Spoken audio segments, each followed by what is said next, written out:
All right, so we are going to ramble today. I didn't do my makeup because I'm not going out. I took a bunch of Tylenol today, so I'm feeling extra special. Um, just hang out with the trans girl on YouTube for a minute, right? Um, Go ahead in the comments section now. Just say man. Go ahead and stop the video because we know that that's all you're here to do. But for the rest of you, let's just kind of hang out. It's a weekend. It's Saturday. There's not really much going on. I didn't make my bed because I got the ankylosing spondylitis, that juvenile arthritic condition. Hey! Um, and, I threw on this top. I kind of like this top. I don't love this top. But anyway, what was I going to get to? Oh, yeah. So I'm not doing makeup. Normally I'd go do like a mall walk or something. By the way, this is my face without makeup. I know you people like to go, oh, but you're just a guy that put on a lot of makeup. No makeup. No makeup. Sorry, ladies.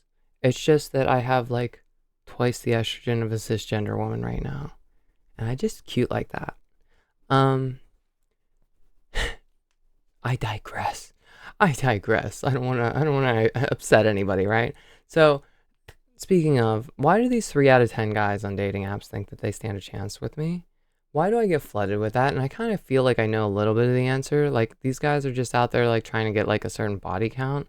And then like whenever we match on like certain dating apps or whatever, it's just like, oh, you're a, and then they just like end the conversation or whatever. But at the same time, I was passing enough for them to want to like get with me before that. Or they're just literally not even looking at the pictures. That's like the depth of this. It is funny looking at dating app profiles because it's like 1 out of every 5 female born cisgender women. Females, as most people call them, but within the trans community, we have to kind of specify a little bit. Um, it's like 1 out of every 5 people are like, if you're a red hat, swipe left, which means don't match with me, you know? Um, but yeah, I don't understand why these people, and I wish I could show like the pictures of these people, but out of respect, I'm not gonna like post their pictures kind of thing, just because it's like, but like if you have like open wounds on your hand, if you like, if you're like balding when you're 24, if you look like somebody that chain smoked cigars and your skin is like leather and you're 26 years old, if there's so many different variations of people that like why do you think? And by the way, trans people aren't trying to trick you. Trans people aren't trying to trick cis guys. Guess what? Most trans women are disgusted by cis guys. Most trans women have relinquished their male identities and really kind of don't want anything to even do with that. Now, hormones do things, right? It makes you want to get with a guy, and then you realize, wow, guys really suck. Overall, that's usually like the takeaway that I get. But that comes from a place of online dating.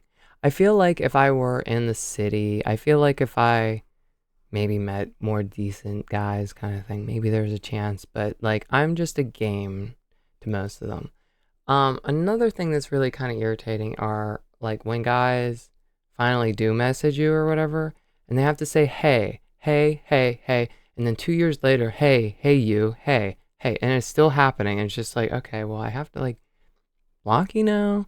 The random people just like deciding, oh, I'm just gonna like call you on Facebook or whatever, like the weird like harassment that we get is similar to like cis women, right? Of course, the pictures of bits that nobody really wants to see, the gross stuff, and we just laugh at and move on with our lives without replying. Some people reply and say, that's a funny little guy or whatever, but eh. My car makes silly noises right now. I can't drive into the mall. I can't just like do some mall walking. I can't just go to the park. I can't just kind of go somewhere. I can't go and do anything right now. When I press on the brakes, it goes wee wee wee wee wee wee, and it doesn't really stop. It's just like I kind of, and when I go to the left and I brake a little bit, I start to kind of drift rather than like slow down and turn, So it could be the struts. It could be that the tires need balance. It could be that the tires need rotated. It could be that, And it could be an alignment issue. It could be something completely different, like the brake pad thingy sticking a little bit, or I don't know. My car's 16 years old. So yeah. Um, I also want to bring up like, well, I don't know. I just like, okay, so like how, you know, you can tell me if I'm passing or not in the comment section based off of appearance. I'm not doing my girl voice for you. I have to get confident and comfortable to do my girl voice. I have to work with it enough to like, and I'm just kind of in the mood that like, hey, I'm in front of my computer right now. I'm just hanging out. We're just hanging out. And this is like usually the more often than not, most of the trans girls that I know, the more comfortable they are with you, the more they kind of revert back to just like an androgynous kind of voice, or, you know, even if they have like a perfect girl voice kind of thing, even if they can really just nail it and like not even like, but like there's just like a certain point where they're just like, it's not even like worth it. It's like we're comfortable with each other. We can kind of just communicate and it's not like an issue. So we kind of get more comfortable. And then the more comfortable you get, the even deeper you go. And when you're so comfortable with someone, you be talking like this. When you are the most comfortable you can be, you start talking like this. Most people don't know that. Most people don't know this about trans women, but we go like this when we super comfortable with you, yo. Um, and um, and then yeah, imagine if these bathroom bills like become law in like all the states kind of thing. I'm just feeling like some of these like female senators are gonna have to go for like even more gender affirming care just to be safe going into the restrooms without having repercussions from their own choice of pushing these legislatures and blah blah blah. Um, I say more gender affirming surgeries because it seems like most of them have a lot of them. Um, I don't know. It's just crazy how, um, you know, you know how it is. You guys know how it is.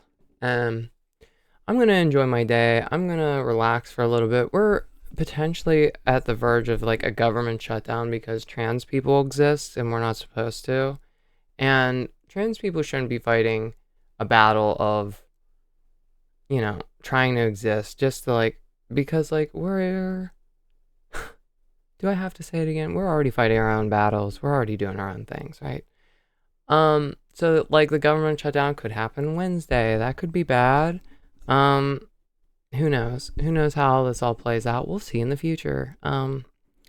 As far as like I'm told, like the Project 2025 stuff is supposed to affect our coverage on hormones and blah blah blah, everything come midterms. So like it's supposed to like really affect things then. And then we're gonna blame the Democrats for doing everything, I think. Isn't that how that's gonna go? Again, I'm not political. I don't like to be political. It's not cute on me. It's not cute on me. I prefer to be me. This is just hearsay and it's frustrating. It's really just frustrating to try to kind of exist kind of thing. In these times. Anyway, maybe just be a better person than me. Maybe make your bed today. You know? If you're not better than me, then you didn't even make your bed today. Clean your room. Do you need a new mommy? Clean your room, baby. You need to clean your room now, right? So like seriously, what's the holdup? Why aren't you cleaning your room yet?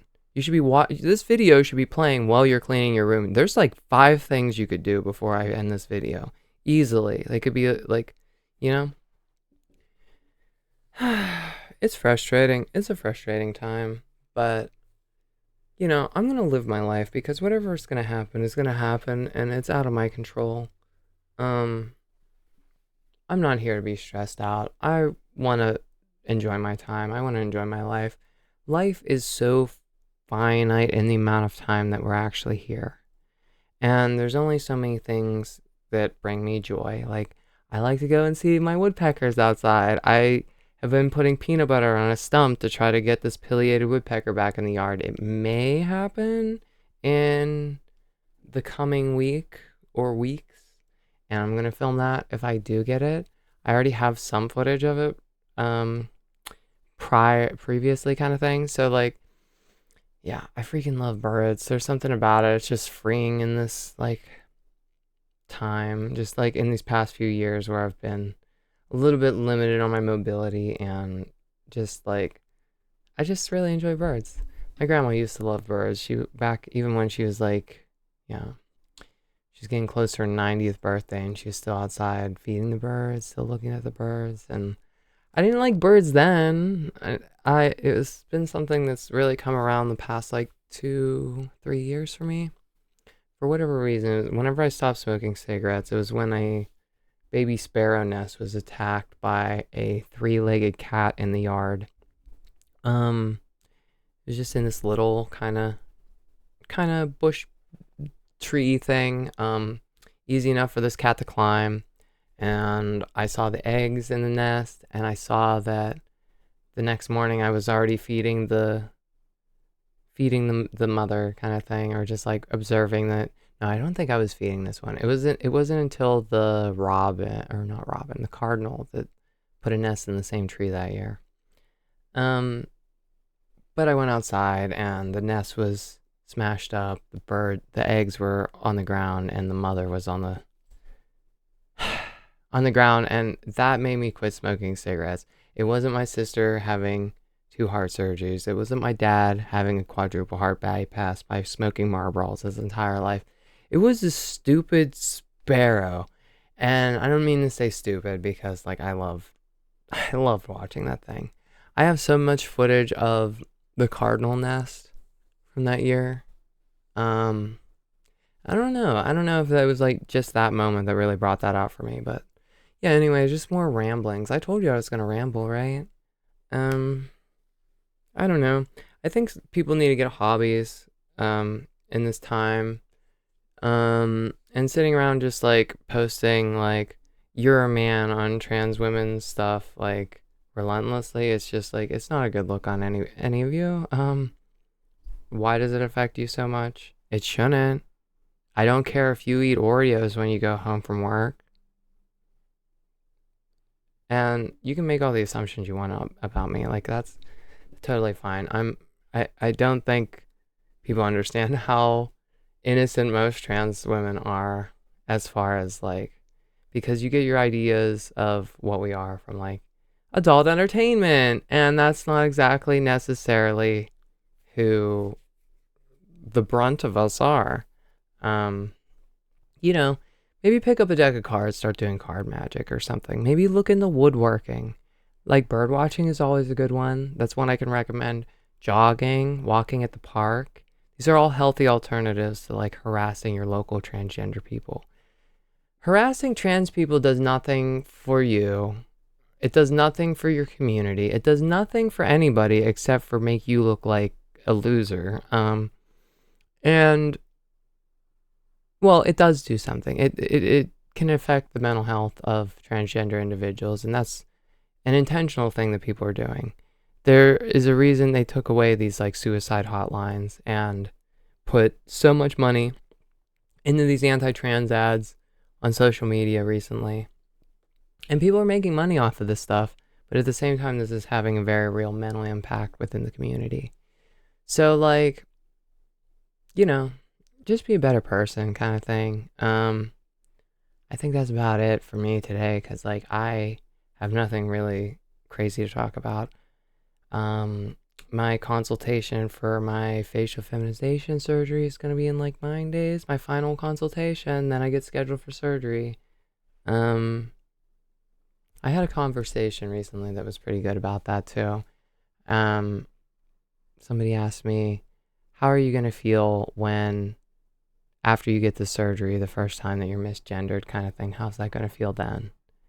And I still do expect it to happen, right?